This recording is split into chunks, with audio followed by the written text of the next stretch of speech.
him for his very important legislation. Thank you, Mr. Stent. I'd like to yield to the gentleman from Pennsylvania, Mr. Meehan.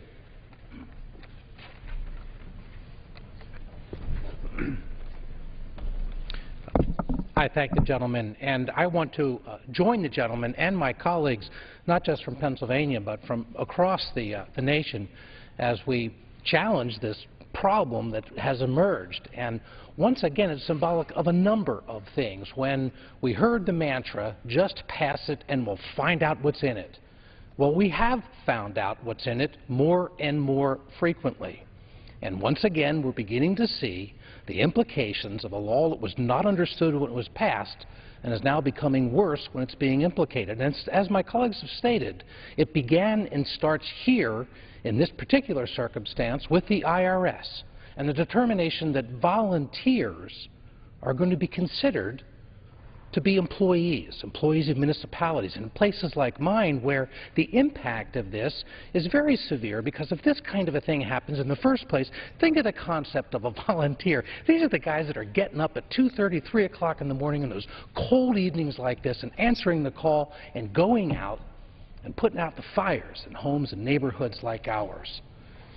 And they're going to be considered to be employees under this law, but that means that the municipality is going to be fined if they choose not to supply the kinds of medical that will be required under the Affordable Care Act under Obamacare. Or if they do pay for it, what's going to happen in communities like mine is that cost is going to be passed through. And I sat and I asked the mayor, in which I have 5 separate volunteer fire companies just in my own township, and he estimated that it would cost about $4 million a year to provide that kind of health care coverage to the members of the volunteer fire departments who are there. Now, where do you think that $4 million is going to come from? It's going to come from the homeowners and the taxpayers in our district who are going to see their taxes raised to pay for this service for volunteers. This is how insane it is. But the second part of what's so frustrating is the difficulty of dealing with this bureaucracy, because some 3 months ago, like many of my colleagues, I wrote to the IRS and asked for a simple clarification. Why can't we just have a clear signal sent to these departments which rely on this kind of certainty to be able to make decisions as they move forward on the utilization of their resources? These are the guys that are holding bake sales to be able to find the money to put together the equipment and other kinds of needs that they have. And they've got to worry about whether they're going to be encumbered by this kind of a bill. So for so many reasons, we need clarification, we need action, and then once again, this is symbolic not just of the particular problems that are faced by this interpretation, which is affecting communities all across the nation. And when I say across the nation, that's 750,000 volunteers in fire departments and some 25,000 fire companies that are volunteers all across this nation. So it's touching every community in America. I join my colleagues and hope that we will be able to get some action from the IRS and this administration so we don't have to rely on the passage of the Protect Volunteer Fire and Emergency Responders Act to get the clarification that we need. And I thank my colleague for his leadership on this issue. I yield back. Thank the gentleman from Pennsylvania. Mr. Speaker, if you can just imagine the bookkeeping nightmare that these volunteer fire departments would face in determining whether or not the volunteer firefighters have worked 30 hours or not to be considered a full-time employee or less. Do they count the times that they have their pager on as hours worked, or the time that they're listening to a scanner, or the 12 or 24-hour shifts that many of the volunteers would have to work? And who would record this? The fact that these men and women who are volunteers to protect the communities that they love would be forced into doing things that we just know they wouldn't do. It would simply close firehouses or have volunteers who would no longer be volunteering their time. I'd like to yield some time to the gentleman from Ohio, Mr. David Joyce.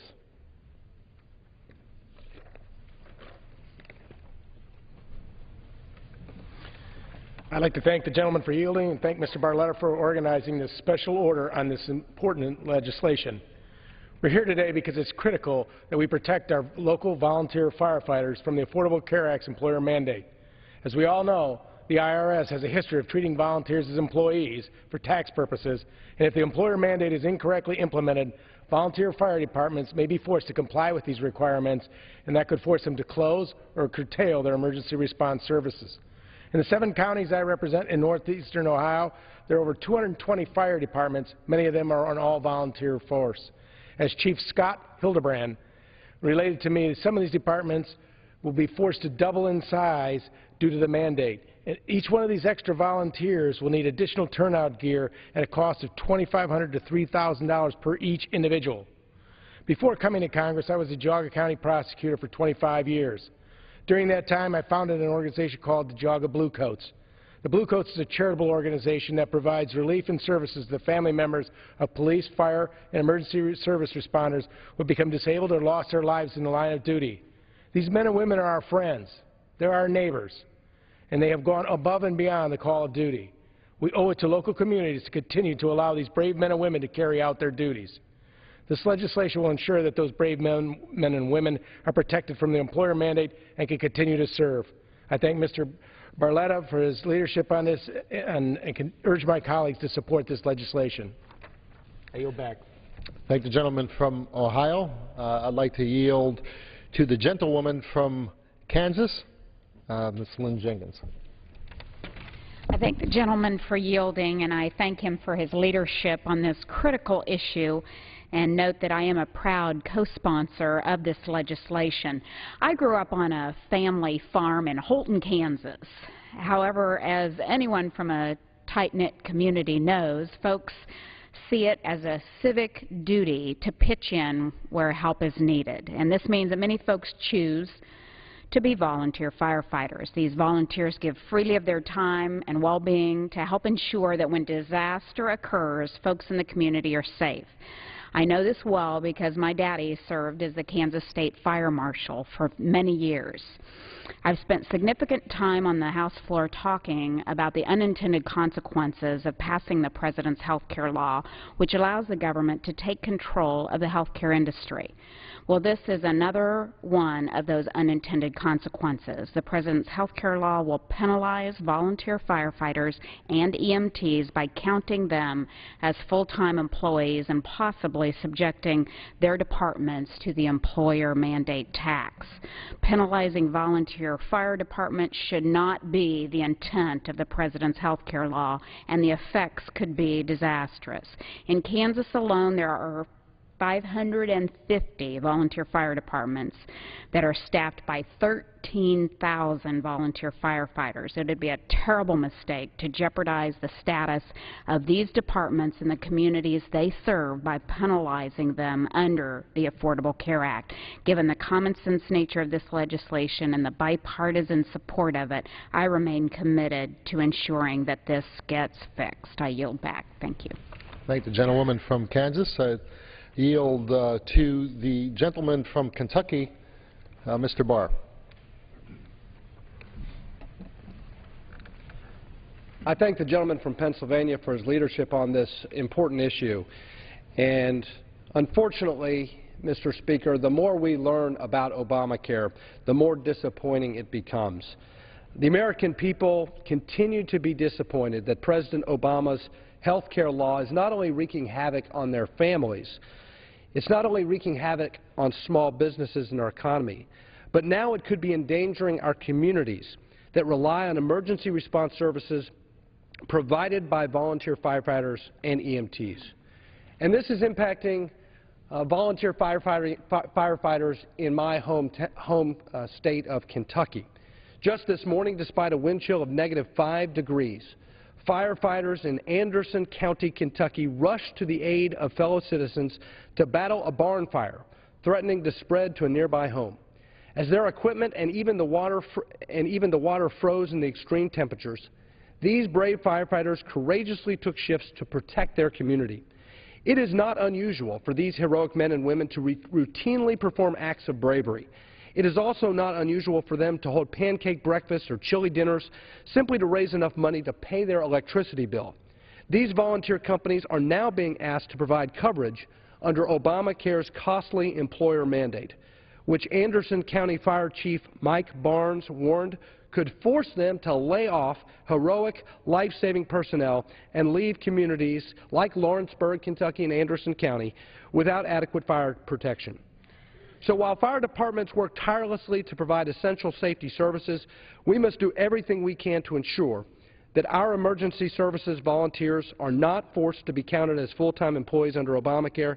It's a cost they simply cannot absorb. The project of Obamacare is the project of the entire Obama presidency. It's a project to determine whether or not big government can solve big problems. It's a project to determine whether or not the federal government can micromanage 1/6 of the American economy. And with this issue, with these volunteer fire departments, we now find out once again that Obamacare and the project that it embodies is an abject failure. Thank you very much, and I yield back the balance of my time. Mr. Speaker, can I have a time update, please? The gentleman from Pennsylvania has 10 minutes. I'd like to yield at this time to the gentleman from New York, Mr. Collins.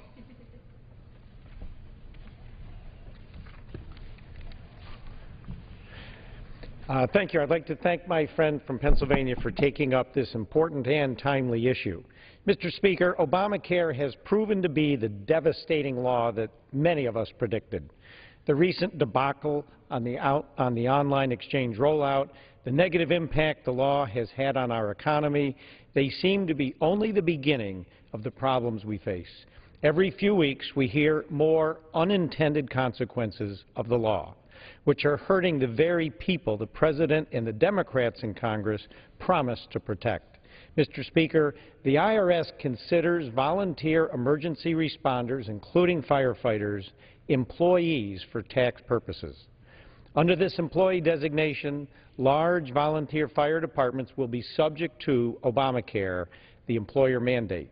This will force them to provide health insurance to their volunteers or pay a significant penalty.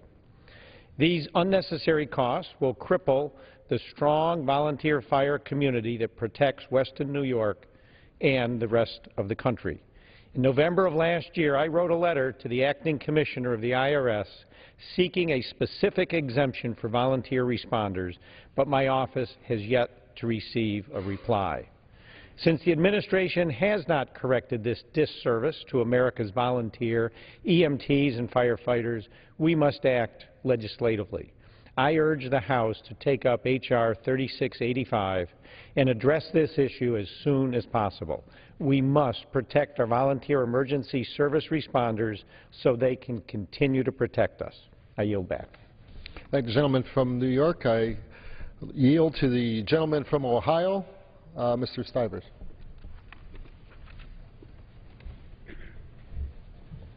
I'd like to thank the gentleman for yielding, and I'd like to thank him for his strong leadership on this issue. I'm a proud co-sponsor of H.R. 3685. You know, the health care law could cause many communities to lose fire service because of an unintended consequence of the law that would treat these volunteer firefighters as employees and require them to have health insurance. Volunteer firefighters risk their lives every day to provide our safety. They provide important emergency services in many of our communities. In fact, in Ohio, 70% of our fire departments are either fully or partially staffed by over 16,000 volunteer firefighters. And unfortunately, we could risk service in some of our communities if these communities are required to pay either a penalty or provide insurance. In fact, in my district, towns like McConnellsville, Ohio, use volunteer firefighters, and they raise money every year at a dinner. They raise about $10,000 to help pay costs associated with their volunteer firefighters. And if they had to pay penalties and insurance over top of that, it could cause them to lose service. And I think these families in these communities that are served by volunteer firefighters deserve the same service as other communities and shouldn't lose their service as a result of the health care law. So We don't want to put American families and Ohio families at risk of losing their fire service. That's why I'm a proud co-sponsor of H.R. 3685. I'd like to thank the gentleman for his leadership, and I hope everyone will support the bill. Thank you. Mr. Speaker, can I have a time update again? The gentleman has 6 minutes remaining. Okay, thank you. I'd like to yield to the gentleman from North Carolina, Mr. Meadows. I thank the gentleman for yielding, and I thank him for his leadership on this common sense approach to solving a problem that was unintended. You know, when it really gets down to it, our firefighters and our first responders deserve our attention and our support. They're the ones that, quite frankly, are missing birthdays, anniversaries, called out in the middle of the night to serve their communities. My communities in western North Carolina are served by some of the greatest volunteers that a country could want. And here we are tonight debating this over something that should be common sense. And so I would just urge my colleagues across the aisle to join with many of the fire chiefs that we talked to today, over 13 of them from large counties and small counties alike, Democrats and Republicans. Every one of them, without exception, Mr. Speaker, said that we need to address this because it will hurt the people that they serve. And I think it's time that we come together in this chamber and make sure that we correct a wrong that's been done. And I thank you, and I yield back. Thank you, gentlemen. I'd like to yield to the gentleman from West Virginia, Mr. McKinley. Thank you, Congressman, for your leadership on this matter. According to Tom Miller, the West Virginia representative to the National Volunteer Fire Council, 95% of all fire departments in West Virginia are staffed by volunteers. To pay for their training, their equipment, their operating costs, these men and women are forced to raise money through bake sales, pancake breakfasts, steak dinners, and standing in the streets humbly at stoplights, holding their boots out, asking people to put money in those boots. And now these financially strapped fire departments have been told that they may have to pay health care costs. Mr. Miller has projected that the added cost of paying for this health care for these volunteers will force some departments to close their doors, putting families and businesses at risk. Mr. Speaker, cutting emergency services upon which rural America depends is clearly an unintended consequence of Obamacare. Therefore, we must exempt our volunteer emergency responders from this additional cost by bringing this bill to the floor as soon as possible. I yield back the balance of my time. Thank you. The gentleman from West Virginia. Yield my time to the gentleman from Pennsylvania, Mr. Thompson.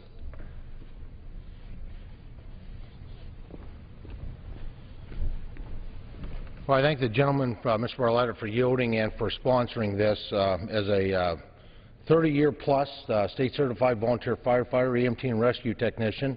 On behalf of my brother and sister firefighters and rescue workers, EMTs, EMS folks, thank you. Thank you for your leadership on this. Just very quickly, our volunteers are not employees. Our volunteers are neighbors, helping neighbors. Our volunteers are community servants. They're trained professionals today. They're heroes. They're willing to walk into burning buildings when everyone else is running out. But they are not employees, and it's time for the Obama administration and the IRS to give us that clarification. And I yield back. Thank you, gentleman from Pennsylvania. I yield to the gentlewoman from South Dakota, Ms. Noem. I thank the gentleman for yielding, and I rise today as a co-sponsor of H.R. 3685 and very proud to do so, Protecting the Volunteer Firefighters and Emergency Responders Act. In my home state of South Dakota, there are nearly 8,000 volunteer firefighters and over 350 volunteer fire departments. These men and women are on the front lines protecting our families, our homes, and our businesses. And nearly every one of them fulfills that duty while holding down a full-time or a part-time job that oftentimes covers their health insurance coverage. average. I had one constituent from Rapid City drive home the point to me talking about the shoestring budget that they operate on. And many departments raise money privately at community events, dinners to make ends meet. Requiring them to cover health insurance, as the Affordable Care Act may do, would be extremely detrimental to these volunteer units and their communities. Emergency service volunteers are essential to our safety and well-being for South Dakota families and businesses. That's why I'm proud to support this bill and proud to speak on its behalf today. I thank the gentleman for yielding. Thank the gentleman from South Dakota. Mr. Speaker, I had sincerely hoped that we wouldn't have to be here this evening to take up the valuable time of this body, but the flaws in the Affordable Care Act and the deafening silence from the IRS on a question so basic and obvious compels our attention. Over 1,000 different groups have received waivers from the Affordable Care Act, covering over 3 million people. Don't our volunteer firefighters and the communities they serve and protect deserve at least the same consideration? Mr. Speaker, I yield back the balance of my time. The gentleman's time has expired. Under the Speaker's announced policy of January 3rd, 2013, the Chair recognizes the gentleman from Texas, Mr. Gomert, for 30 minutes.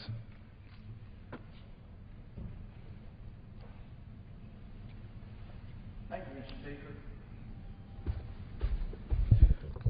And I certainly want to thank my colleagues for bringing such an important issue to the floor for discussion. This is an important time in American history for so many reasons. Foreign policy is just in terrible shambles right now. But because today is January 8th, and it's generally recognized that 50 years ago, on January 8th, 1964, President Lyndon Baines Johnson declared a war on poverty. An article today from the Washington Times entitled, "That's Rich, Poverty Level Under Obama Breaks 50-Year Record," by Dave Boyer, says 50 years after President Johnson started a $20 trillion taxpayer-funded war on poverty, the overall percentage of impoverished people in the United States has declined only slightly, and the poor have lost ground under President Obama. Aide said Mr. Obama doesn't plan to commemorate the anniversary Wednesday of Johnson's speech in 1964, which gave rise to Medicaid, Head Start, and a broad range of other federal anti-poverty programs. The president's only public event Tuesday was a plea for Congress to approve extended benefits for the long-term unemployed, another reminder of the persistent economic troubles during Mr. Obama's 5 years in office. What I think the American people are really looking for in 2014 is just a little bit of stability, Mr. Obama said. Although the president often rails against income inequality in America, his policies have had little impact overall on poverty. A record 47 million Americans receive food stamps, about 13 million more Americans than when he took office. The poverty rate has stood at 15% for 3 consecutive years, the first time that has happened since the mid-1960s.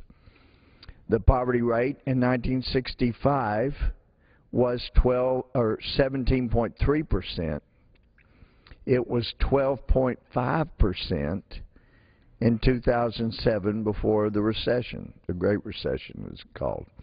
About 50 million Americans live below the poverty line, which the federal government defined in 2012 as an annual income of $23,492 for a family of 4. President Obama's anti-poverty efforts, quote, are basically to give more people more free stuff, unquote, said Robert Rector, a specialist on welfare and poverty at the Conservative Heritage Foundation. That's exactly the opposite of what Johnson said, Mr. Rector said. Johnson's goal was to make people prosperous and self-sufficient. The President's advisors defend his policies by saying they rescued the nation from the deep recession of 2009, saved the auto industry, and reduced the jobless rate to 7% from a high of 10% 4 years ago. And further, the President last month declared the widening gap between the rich and poor as the defining challenge of our time, and Democratic candidates are expected to pick up that theme on the campaign trail rather than debate deficits or the complications of Obamacare. In spite of the administration's anti-poverty efforts, however, the government reported this week that poverty by some measures has been worse under President Obama than it was under President George W. Bush. The U.S. Census Bureau reported that 31.6% of Americans were in poverty for at least 2 months from 2009 to 2011, a 4.5 percentage point increase over the pre-recession period of 2005 to 2007. Of the 37.6 million people who were poor at the beginning of 2009, 26.4% remained in poverty throughout the next 34 months, the report said. Another 12.6 million people escaped poverty during that time, but 13.5 million more fell into poverty. Mr. Rector said the war on poverty has been a failure when measured by the overall amount of money spent and the poverty rates that haven't changed significantly since Johnson gave his speech. We've spent $20.7 trillion on means-tested aid since that time, and the poverty rate is pretty much exactly where it was in the mid-1960s, he said. The Liberal Center on Budget and Policy Priorities said in a report that some trends have helped reduce poverty since the 1960s, including more Americans completing high school and more women working outside the home. But the group said other factors have contributed to persistent poverty, including a tripling in the number of households led by single parents. Mr. Rector said too many government anti-poverty programs still discourage marriage, factoring into statistics that show more than 4 in 10 children are born to unmarried parents. When the war on poverty started, about 6% of children were born outside of marriage, he said. Today, that's 42%, a catastrophe. So, rather interesting, 50 years after the war on poverty was declared as an actual war, $20.7 trillion, according to Mr. Rector, have been spent on means-tested aid since that time, and basically we haven't changed anything except we've got more children being born in broken single-parent homes. It's certainly noteworthy that since the beginning of 2009,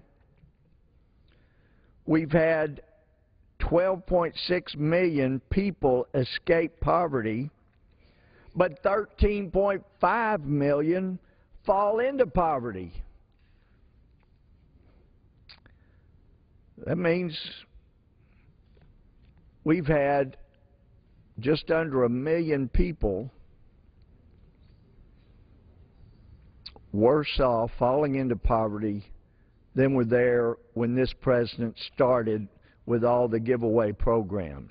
$900 billion in so-called stimulus that turned out to be nothing more than crony capitalism, spending money on so-called green programs that turned brown rather quickly, after millions and hundred millions and billions of dollars were spent. He claims he saved the auto industry.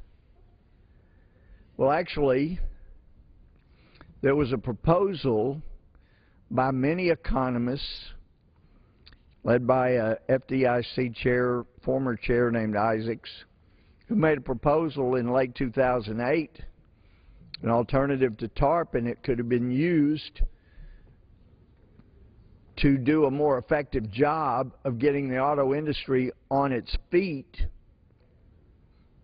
The proposal was, instead of nationalizing Wall Street, having the government buy private assets, which is nationalizing, government takeover, by another means rather than the government nationalizing the auto industry, taking a big hunk of the auto industry, telling dealers which ones had to close their doors without due process of law. They were an unconstitutional taking, and to the embarrassment of this country and the great judges, those who were great on the Supreme Court and the ones that are great on there now, to their total humiliation, this court stood by and watched unconstitutional takings and did nothing. Now, it is true that during the unconstitutional, illegal turning of the bankruptcy code upside down during the so-called saving of the auto industry, that Ruth Bader Ginsburg, to her credit, put a 24-hour stay on an auto deal that was proposed.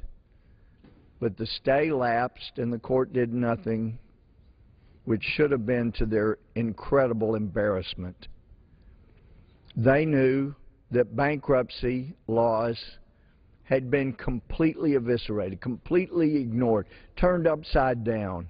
There were no proposed plans by creditors. Creditors were treated as secured creditors were treated as unsecured, and against the law, they were made unsecured. They had their security taken away, and the government gave security illegally under the law to unsecured creditors, and the Supreme Court didn't do anything but a 24-hour stay. I had hope for the court. I had hope that they would do the right thing, to do the constitutional, the legal thing, and they sat by. So some say it was because they were privately scared by the administration that if they put longer than a 24-hour stay on the auto bailout, the auto plan, that everybody in any way connected to the auto industry would lose their job, and it would all be the Supreme Court's fault. So what did they do? Nothing. They should be humiliated that they did nothing. Violation of the law, violation of the Constitution by unconstitutional takings of dealers, auto dealers. Sounded like the bankruptcy court was used, weaponized a bit as the IRS has. We had an auto task force with a czar. What a lovely name, coming from old Russian days of dictators. We had an auto task force czar and an auto task force, and at one time, I believe, as I recall, no one in the auto task force had ever been involved in auto manufacturing, the auto business. And as I recall, there may have been a majority of them, a big majority, didn't even own cars. But regardless of whether they did or didn't, though Congress, some here, asked for transcripts of the meetings, who decided what dealers would lose their dealerships. We were never provided any transcripts, and that should be to the embarrassment of Congress. We should have demanded, we should have defunded White House activity until they came forward and produced what federal money that Congress appropriated had produced. What had they done? We have the power to do that. We should have. The American people were owed answers, and especially those car dealers who lost their dealerships. Save the auto industry. If we went back to the proposal that Isaacs and other economists made, it was rather interesting. And we had a number of us in Congress that thought it was the best idea we had heard proposed. Basically, that we knew there was at least $700 billion. Now some say there's clearly more than $1 trillion owned by American citizens, American companies, that were earned in foreign countries and put in foreign banks. Taxes were fully paid in those countries where it was earned, where it was banked. But they knew if they brought it into the United States that a greedy federal government was going to yank another 30–40% plus penalty and interest out of them, and they would lose much of the money, if not most of the money, that they had earned and paid taxes on where it was earned. So the money was sitting on the sidelines in foreign countries. So basically the proposal was, instead of nationalizing, socializing, whatever you want to call it, when the federal government buys private assets and becomes the boss of private industries, instead of doing that, basically, in essence, the proposal was, why don't we have Congress just say, if you bring that money, if you're an American citizen or American company, and you bring money in a foreign bank that would otherwise never come into the United States, bring it in here and invest, whether it's in Wall Street, whatever Congress decided or the President suggested was a troubled entity. If you'll invest in that troubled industry, particularly the auto industry, then obviously you get ownership of stock. You become a player in that corporation, and the government gets to stay as a referee, not as a player and coach and referee. We would stay as referee, and American citizens would bring their money in and bail out the auto industry, but they would also own stock, which means they would change the directors, change the officers in all probability, and you'd get a change of direction in those companies. And if they needed to go through bankruptcy, they would go through legitimately, so that secured creditors remained secured, unsecured creditors were treated as unsecured creditors. Contracts that were destroying the automobile industry could be renegotiated in bankruptcy, and we really would have saved the auto industry far better than this clumsy effort that was done.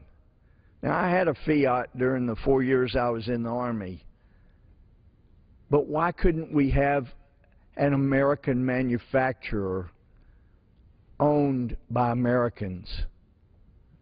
How embarrassing. But that's what this administration pushed. Let's turn over, let's push an American auto industry into foreign hands. Yeah, right. You saved an American auto industry when actually we had Democrats in control of the House and Senate when the President took office, and he pretty much got anything he wanted. But I would submit the auto industry would be a lot stronger today if common sense solutions like those that former FDIC Chairman Isaacs has proposed and other economists, and this economy would be much better on its way. and then instead of 12.6 million Americans climbing out of poverty while another 13.5 million climbed into poverty, fell into poverty because of this administration's policies, we should have been already on track. And I know this administration loves to brag about how oil and gas production are up, but it's no thanks to them. They've used, again, weaponized the EPA, OSHA, Department of Justice. They've become, the Interior Department, they've become as big an impediment as they possibly could to the oil and gas industry in America. And what a lot of Americans don't understand, and frankly, I was a little surprised myself to find out, that in the continental United States, 94 to 95% of the oil and gas wells are drilled or operated by independent oil and gas drillers, American companies. So when the President, for the last 5 years, has talked about how he's going after big oil, if you look at his proposals, he wants to eliminate tax deductions, the elimination of which would bankrupt most independent oil and gas operators. So what would that do? The 94 to 95% of the oil and gas wells in America would either cease or they would fall into the hands of the big major oil companies that the President decries. Well, isn't that strange? You bash and badmouth big oil, and yet everything you propose and try to do seems like it's making them richer and getting rid of their competition. We hear a president call Wall Street executives fat cats and determined to do something about them, and yet when you look at the real books and the real story, 4 out of 5 gave money to Democrats. About 80% of them, of Wall Street executives, donate to Democrats and the President over Republicans. Well, that's strange. Why would he call them fat cats? I don't know. Why have they gotten richer and richer and richer and expanded the gap between the ultra-rich and the ultra-poor during this administration's last 5 years? The distance, as this president has pointed out, has gotten worse. What he has failed to do is say, because of my proposals, the things I have pushed, the things I have done, the poor and the rich have grown further and further apart. My rich friends, my rich donors have gotten richer than they might have ever dreamed, and we've had more people fall into poverty than were able to climb out. That 50 years after Johnson's speech. But if it weren't for the policies in this war on poverty declared 50 years ago, it may well be that I would not have ever run for Congress, because what got me thinking about it first, as a state district judge back in Texas, was seeing more and more young women, single women coming before me, single moms, charged with welfare fraud under state law, a felony, so they came before me as a felony judge. And I heard the story over and over and over, how as a young girl in high school, she was bored with high school, and someone suggested, well, why don't you just drop out of high school and have a baby? And then the government will send you a check, and they'll send you a check for every baby you have out of wedlock. Drop out, have a baby out of wedlock, get the check from the government, and the ones that came before me would normally explain it wasn't enough. And so I thought, well, maybe if I have another baby and get another check, it'll help me get out of the hole. But it didn't. One woman that had 15 kids didn't even know where they all were. That was the most that I ever dealt with. And it began to really eat away with me that in the 60s, the federal government, desiring to help poor moms who were dealing with deadbeat dads that weren't helping, decided, we'll help. We'll give a check for every child you can have out of wedlock.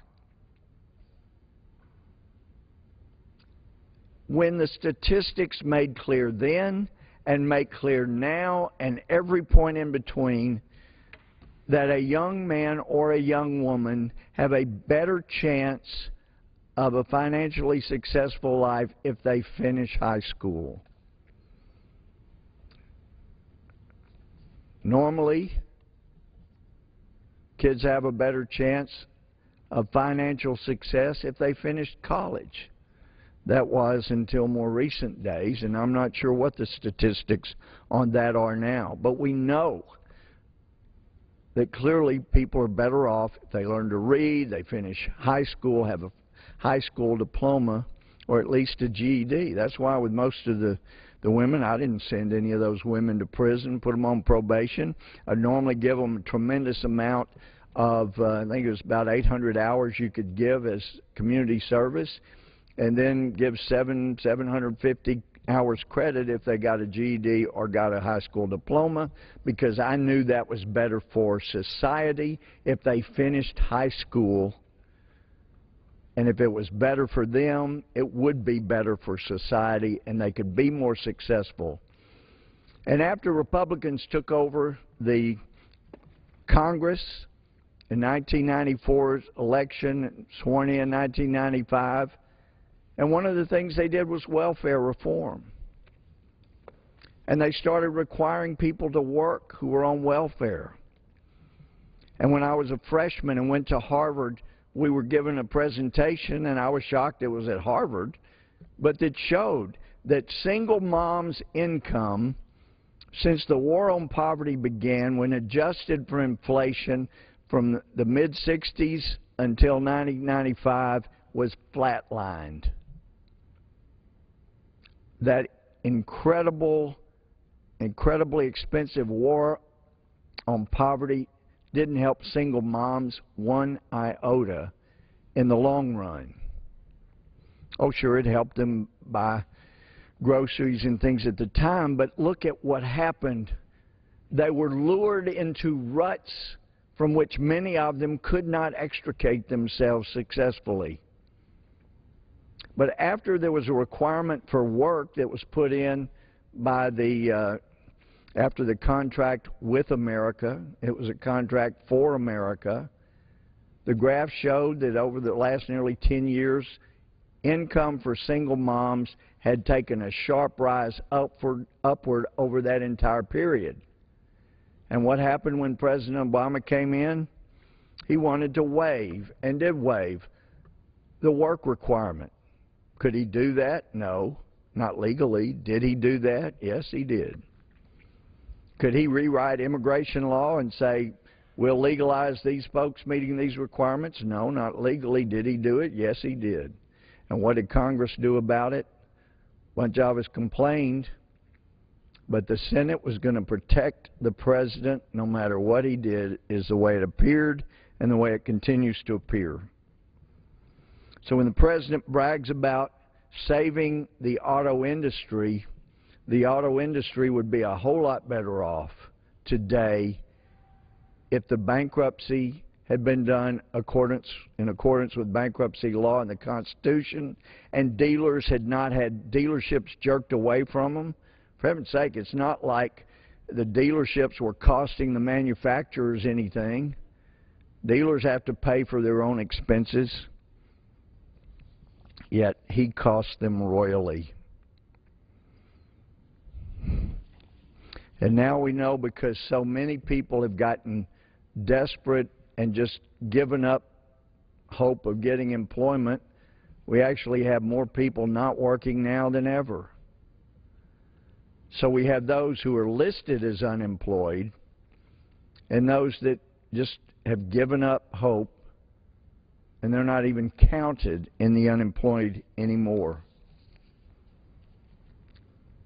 The war on poverty has been a disaster. The best thing for Americans is when they have a home that has a nuclear home and there's at least one or two people in that home who have a job making money. America has always been about greatness. Give us your tired, your poor, but not so we can put them on welfare and lure them into a hole they could never get out. It was so that they could get a job and earn a decent living and raise a family. And instead, we incentivized single homes so that after the war on poverty began, we went from just over 6%, between 6 and 7% of all children being born to single moms, to now over 40, continuing to head toward 50%. Why do the children have to suffer for the ignorance and stupidity of the government and those who meant well but just did stupid things? It's tragic. It shouldn't have to be that way. We owe the people of America so much better.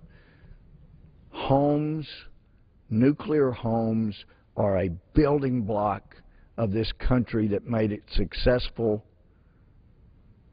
And by the grace of God, I hope and pray we can pass legislation that gets us back to strong homes and jobs and not more government giveaways.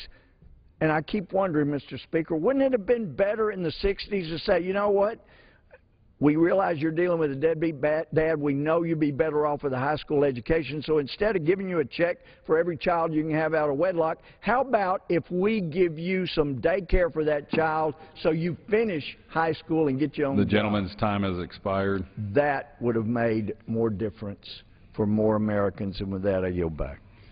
Without objection, I recognize the gentleman to motion to adjourn. Move that we do now hereby adjourn. The question is on the motion to adjourn. Those in favor say aye. Those opposed, no. The ayes have it. The motion is adopted according to the House. Stands adjourned until 10 a.m. tomorrow morning for debate. The House today approved two bills. One would end a requirement that car dealers provide emission certifications for light trucks.